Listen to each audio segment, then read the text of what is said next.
Saludos, camaradas. ¿Qué tal estáis? Espero que vaya todo bien, que vaya todo perfectamente. El vídeo que voy a grabar hoy es un vídeo bastante atípico en el canal, ya que voy a exponer ciertos errores que cometemos los comunistas. Los errores que cometemos los comunistas van desde analizar de una manera errónea o subjetiva a los clásicos pensadores del comunismo, ya sea al concienciar nuestro entorno o al debatir con otras personas que no son precisamente comunistas.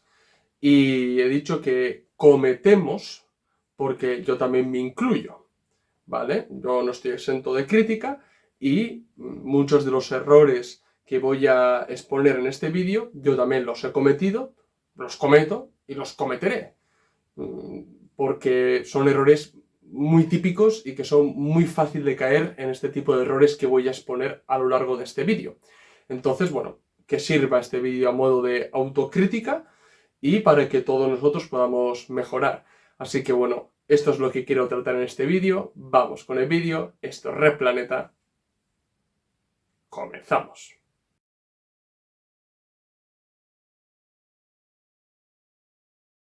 A modo de advertencia, quiero decir que este vídeo no es una crítica a ciertas personas en concreto, cierto partido, organización o grupo comunista, no. Ya adelanto que los tiros no van por ahí. Mi intención es que este vídeo sea una autocrítica para todos nosotros y que al exponer estos errores que cometemos todos los comunistas, y que además es muy fácil de caer en los errores que voy a exponer a lo largo de este vídeo, pues que nos pueda servir para mejorar, ya sea nuestra manera de expresarnos, ya sea nuestra manera de explicar al resto de camaradas ciertas ideas del comunismo, ya sea al debatir con personas que no son comunistas, ¿no? Pues que este vídeo sirva como autocrítica y yo el primero, o sea, ¿vale? Eso de entrada. Y me imagino que muchos de vosotros os identificaréis con los errores que voy a mencionar.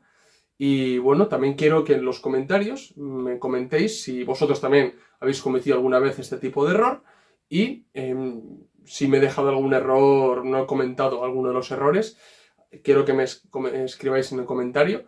Así que, bueno, voy a empezar desde el principio, ¿vale? Y el principio es una de las críticas o errores comunistas que yo muchas veces he comentado. Y es entrar a militar sin antes formarse. Bien. Yo puedo entender de que mucha gente, ya sea por ver en las redes sociales, en YouTube o en Twitch o lo que sea, que se acerca al comunismo al ver a ciertos creadores de contenido. Por ejemplo, mi canal, ¿vale? O otros canales que también hacen una labor increíble. Yo puedo entender que la gente se acerca al comunismo, y más aún si pertenece a la clase trabajadora, ¿verdad? O que, bueno, se considere comunista y haya empezado a leer a los clásicos del comunismo debido a los ideales que le ha inculcado su familia o porque le ha condicionado a su entorno. Hay distintas razones por las que cada uno llega al comunismo, pero sí que veo que mucha gente, cuando se empieza a interesar por el comunismo, en vez de iniciarse, hacer unas primeras lecturas, asimilar al menos el materialismo dialéctico e histórico, en vez de hacer eso, lo que hacen es entrar a militar en un partido. Partido X o partido Y. Entrar a militar en un partido para de esta manera formarse dentro del partido, ¿no? Pero claro, esto puede acarrear una deficiencia muy grande para el comunista. ¿Por qué? Porque hay que entender las condiciones materiales de hoy. Por ejemplo, en España hay muchos partidos comunistas. Y por lo que he visto, en México, en Colombia, en Argentina, en muchísimos países hay muchos partidos comunistas. ¿Qué es lo que ocurre? Que cada partido comunista tiene su línea, tiene su interpretación del marxismo-leninismo, o algunos ni siquiera se consideran marxistas-leninistas, algunos son marxistas-leninistas maoístas, bueno, hay distintas líneas, ¿de acuerdo? Y cuando uno no tiene mucha idea acerca del comunismo, o tiene cierto nivel teórico muy básico y entra en un partido, normalmente suele entrar porque le ha recomendado un amigo, porque en las redes sociales ese partido hace mucha agitación y propaganda y esta persona entra a militar en ese partido, pero realmente no hay una valoración, no hay una comparación de las distintas líneas y análisis que hacen los partidos comunistas. Entonces, esa persona entra en un partido comunista no por convencimiento pleno del análisis de ese partido, sino más bien por otras razones. Bien, claro, si uno entra en un partido comunista para formarse, no se va a formar al 100%, sino más bien se va a convertir en un cuadro del partido y seguramente muy válido. Muy válido, eso no lo voy a negar. Pero lo que quiero decir es que acaba asimilando al 100% la línea del partido. Y tal vez la línea del partido no es del todo correcta. O igual es un partido revisionista. Entonces acaba asimilando esa línea. ¿Y por qué acaba asimilando? Porque de antes no ha habido un estudio profundo de la historia del comunismo, del materialismo dialéctico, de las principales luchas que hubo, por ejemplo, dentro del partido bolchevique, todo el desarrollo de la Unión Soviética. Claro, si uno no estudia eso, o al menos lo toca muy por encima, y pasa a militar en un partido, se acaba convirtiendo en un cuadro muy válido del partido, pero te va a acabar repitiendo todo el análisis que hace el partido. ¿Y qué pasa? Que si el partido hace un análisis erróneo, ese cuadro hará un análisis erróneo de la realidad. Entonces, yo lo que muchas veces he recomendado a la gente es que de antes se informe. Se informe, contraste información y sobre todo compare a los partidos comunistas. Básicamente por esta misma razón nace Red Planeta. Mi canal nace para que muchas personas puedan iniciarse en el marxismo-leninismo y conozcan la historia del comunismo y las distintas peleas internas que hubo, los distintos análisis, ¿no?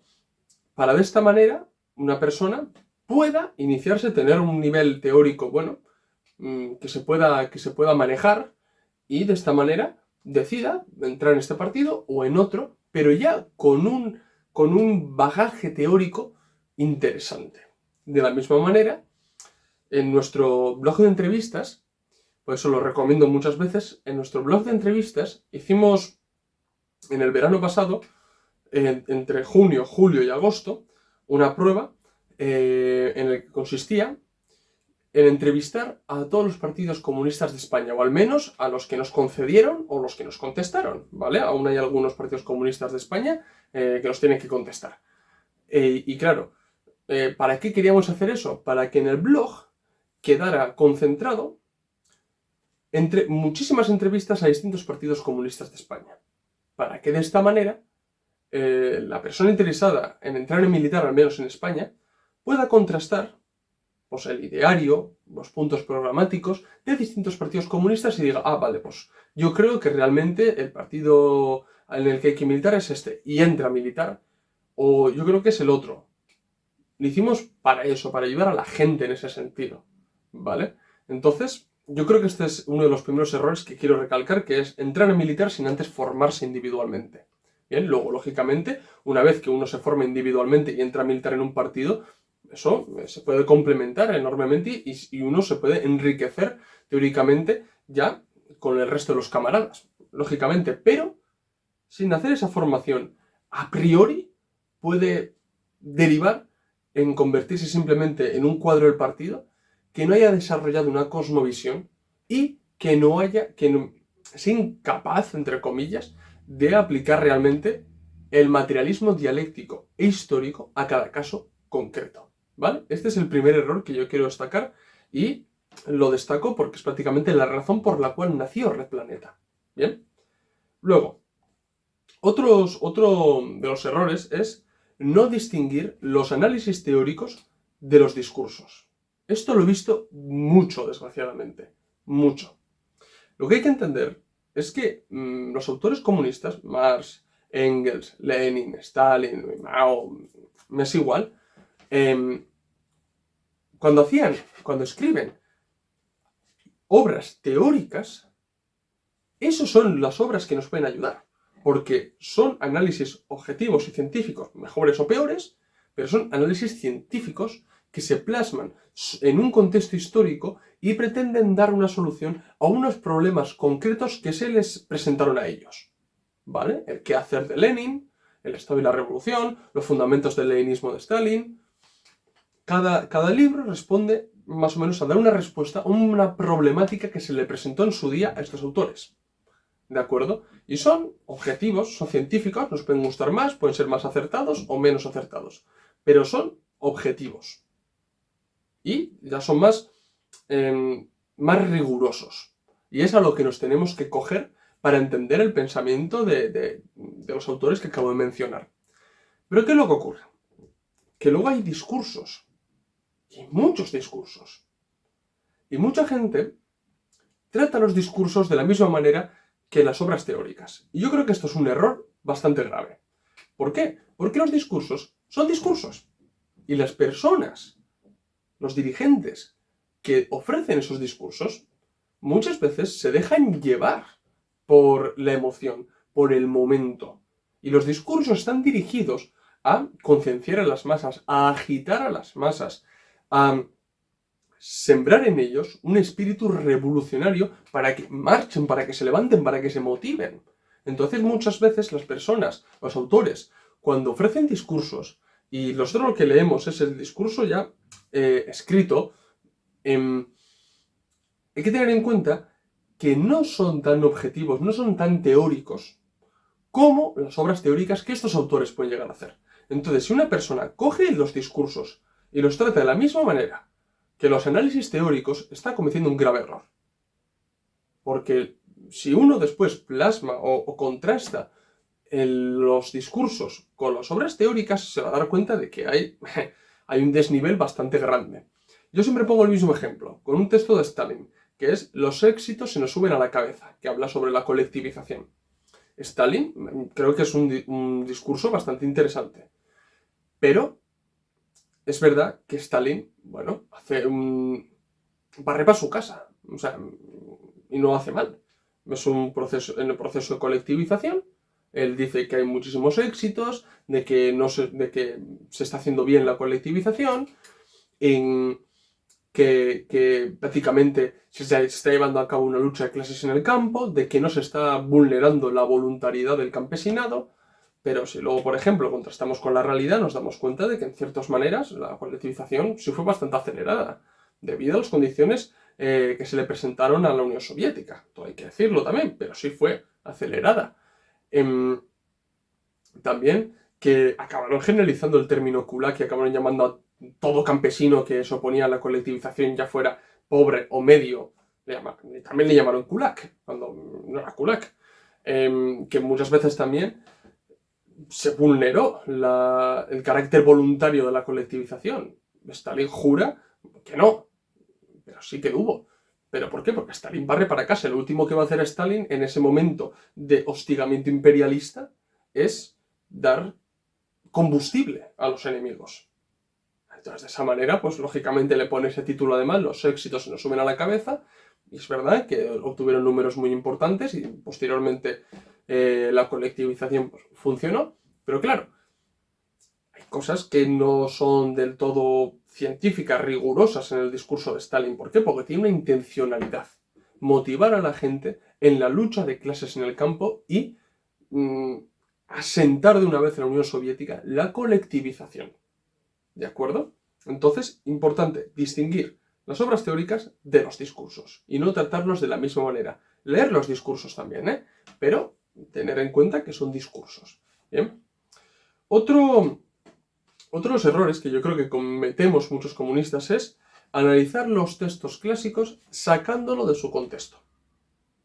Como he dicho antes, las obras teóricas, los análisis, hay que aplicar lo que decía Lenin, análisis concreto de la situación concreta. Entonces hay que entender que la mayoría de las obras responden a un momento determinado y, sobre todo, responden a una problemática que se les presentó a ellos. Bien, entonces nosotros tenemos que pensar, ¿no? O sea, a ver, ¿Cómo puede ser? Y esto ocurre muchísimo con una cuestión sumamente importante, el derecho a autodeterminación. No voy a empezar a entrar en el derecho a autodeterminación. Ya lo aviso, ya lo aviso. Ya dedicaré más adelante, bueno, tengo pensado escribir un libro acerca del nacionalismo y la cuestión nacional, pero lo que quiero decir es que, pensarlo bien, ¿eh? ¿Cómo puede ser que una persona que esté a favor del derecho a autodeterminación y otra persona que esté en contra del derecho a autodeterminación hayan leído a los mismos autores, Lenin, Stalin, por ejemplo, tipiquísimo, y lleguen a conclusiones opuestas? Uno que defienda el derecho a autodeterminación y otro que no lo defienda. Y han leído a los mismos autores y las mismas obras, pero las conclusiones son opuestas, irreconciliables, diría yo. ¿Cómo puede ser eso? Y alguno me dirá, no, porque se hacen lecturas interesadas. Totalmente de acuerdo, ¿eh? Totalmente de acuerdo. También es así. Pero también es porque no se tiene en cuenta el contexto. Esto le pasa mucho al Lenin. Si uno va a Lenin, se va a dar cuenta de que el Lenin antes de tomar el poder y el Lenin después de tomar el poder parecen dos personas distintas. A ver, es un poco fuerte lo que he dicho, pero en la práctica sí es así. Si uno lee el Lenin pre-revolución de octubre y el Lenin post-revolución de octubre, se va a dar cuenta de que muchas posturas cambian.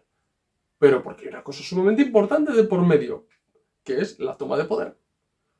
O sea, Lenin, antes de tomar el poder, escribe imaginando cómo podría llegar a ser una sociedad socialista. Y entonces eso le condiciona, porque es más bien un análisis partiendo de las condiciones que él tiene y qué es lo que podría llegar a pasar. Pero no es del todo científico, es más bien futurología, partiendo de las condiciones que él tiene. Y, sobre todo, respetando las obras de Marx y de Engels.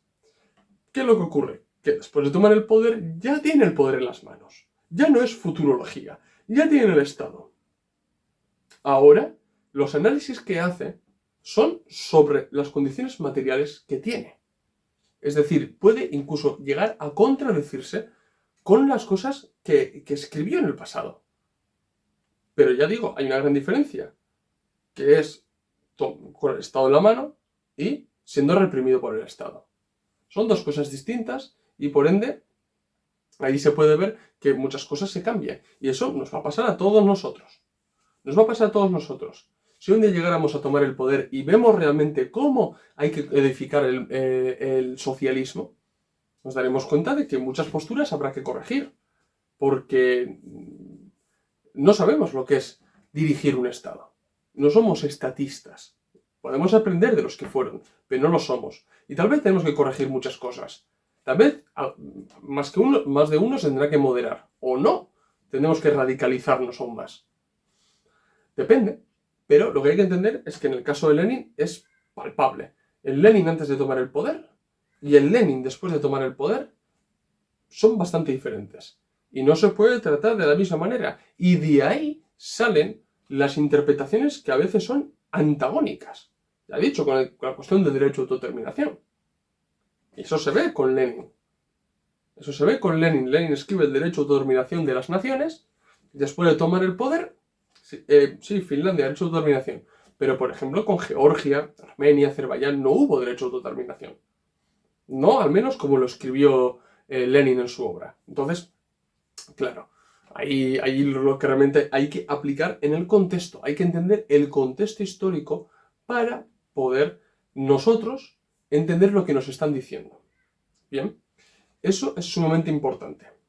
Otras cosas que incluso Dimitrov criticó a las juventudes comunistas de los partidos comunistas que estaban integrados en la Comintern es el arte de citar. Mucha gente es profesional en citar a autores comunistas y sacar sus citas, ¿no? Pero eso no aporta nada. No aporta nada, un par de likes en las redes sociales y muy bien. Todo lo hacemos, yo también subo citas, ¿eh? Pero el error está en el arte, que el arte de citar se base en que se sustituya un análisis concreto de la situación concreta. A ver si me explico. Cuando hay una problemática, muchos comunistas tienden a ¡pum!, poner una cita de Lenin o de Stalin que más o menos, bueno, recoge lo que se quiere decir y ya está. Eso no sirve de nada. Eso es que una cita no puede sustituir un análisis. Un análisis teórico de un hecho concreto es lo que hay que hacer realmente. Y es ahí donde se ve si uno ha asimilado el materialismo dialéctico o no lo ha asimilado. Porque si literalmente te cita a Stalin, a Lenin o a Marx o me da igual a quién, en una problemática actual, pues tal vez la cita no encaje y segundo, lo que hay que entender es que esa persona que hace eso demuestra que tiene una pereza ideológica bastante grande. Porque la cita no puede sustituir nunca un análisis. Y esa persona lo único que demuestra es que domina el arte de citar. Pero lo sustituye al análisis teórico. Eso es un error. Eso es un error. Y yo en Instagram, en Facebook, en Twitter, le veo a mucha gente hacer eso. No puede sustituir una cita a un análisis teórico. No puede. No puede. Por mucho que la cita sea muy buena, que se pueda, que la situación a la que se tuvo que enfrentar en su momento Lenin sea parecido a la situación en la que nos enfrentamos nosotros, no vale, no vale. Es anacrónico, no vale. Está fuera de ese contexto histórico. El contexto histórico siempre se impone. Siempre se impone. Y nosotros tenemos que tener en cuenta qué es lo que dijeron. Pero esa cita no va a explicar realmente ese suceso en su totalidad. Yo siempre he dicho, lo que realmente hay que hacer, como bien he comentado al principio, es entender el materialismo dialéctico. Y posteriormente, yo siempre me meto me pregunto a mí mismo, ¿qué es lo que harían Lenin o Stalin o Marx o Engels? ¿Qué harían?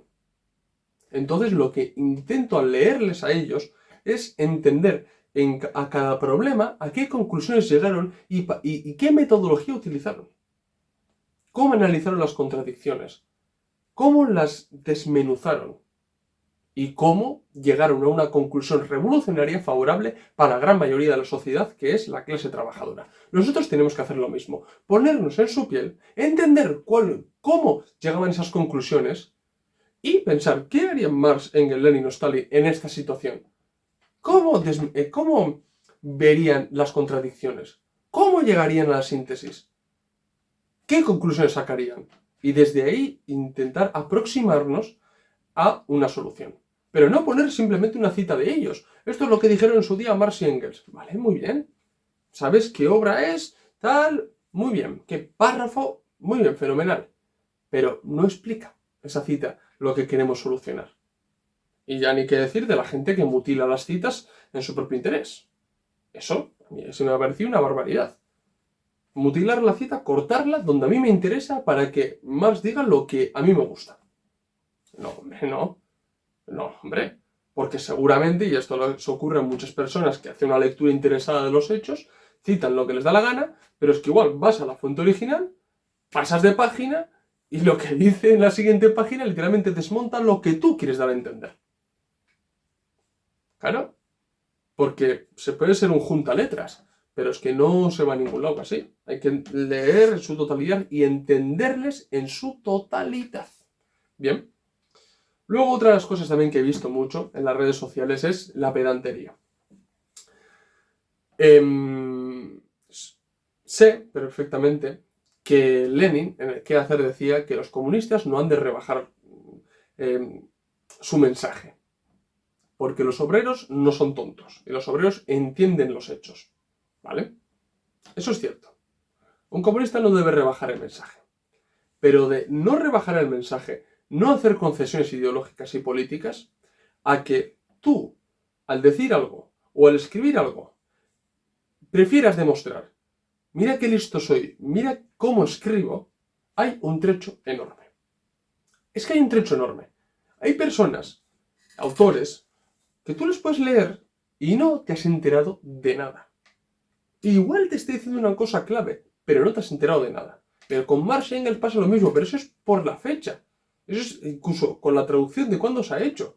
Todos no estamos acostumbrados a ese castellano. Pero que personas hoy, hoy que en la calle no hablan así, que al intentar concienciar en su entorno o en los debates, en los núcleos en los que estén, no hablan así, que en las redes sociales y sus artículos y su blog hablen así, por favor, pero es que ahí está realmente en que esas personas prefieren demostrar más qué listo soy, mira cómo escribo, más que quiero concienciar a la gente. Y me dirás, ya, pero es que ahí se está demostrando realmente cómo domina la oratoria y cómo comprende los tecnicismos y demás. Que sí, pero es que el objetivo es acercar a las masas trabajadoras. Y objetivamente, si una persona que está iniciándose en el comunismo y lee una conclusión de alguna persona y da malabares con palabras que no se entiende absolutamente nada, con tecnicismos aquí y allá, ¿creéis que esa persona se va a acercar al comunismo? No, lo vais a apartar. Porque muchas personas, su intencionalidad no es tanto explicar X o Y cuestión, sino más bien escribir algo que sea súper técnico, súper profesional, súper mira cuánto sé, más que explicar el hecho en sí. Eso es peligroso. Si alguno tiene mis libros o ve mis vídeos, sabrá perfectamente que mi lenguaje no es pedante. No es pedante, me podría poner mucho más pedante, pero es que ni soy pedante, ni me gusta. Ni me gusta, me siento incómodo hablando de una manera muy técnica. Y a veces no hay otra que ponerse un poco técnico, pero intentando tener un lenguaje asequible. Porque si tú te pones técnico, estás limitando tu público en muchos casos. A un público que ya tiene un bagaje teórico importante. Pero claro, que el movimiento comunista actualmente no está ahí. El movimiento comunista realmente está muy, muy quieto, muy paralizado. Hay que reconstituirlo. Hay que hacer una valoración de todo el ciclo socialista del siglo pasado, para de esta manera nosotros sacar las conclusiones pertinentes y mejorar.